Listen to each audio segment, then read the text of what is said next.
Um, and I think that it takes more strength sometimes to say, you know what, actually, this shoulder injury, if we're doing a mission somewhere and now I get hurt and fucked up and now they got to care for me and take me back, now I'm more of a hindrance on the team. So, like you said, until it's you, you're like, no, it could never be me. I'll make it through until all of a sudden you're like, I'm in this place where I, can't see the light at the end of the tunnel.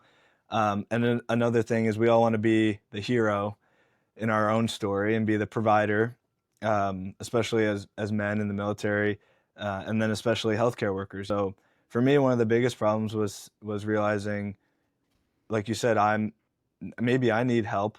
Like I don't want to accept that. I don't want help. Like Yeah. nothing's happened crazy to me.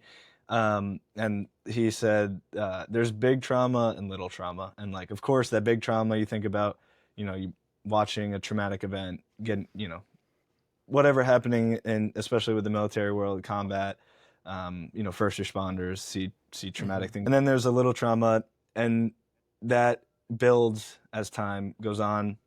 It can be as little as, it sounds ridiculous, like invalidation. Like you feel like I can't talk about my feelings for X amount of weeks and months and years, and now all of a sudden now I feel like, my problems aren't worth it. Why do I feel like this?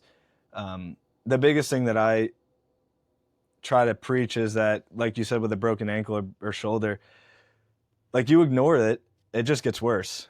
And that can be said for mental health. If you ignore it, it just gets worse. And, for you, now you're addressing it, you're fixing it. But some people don't address it. And, it turns out to be a much worse situation.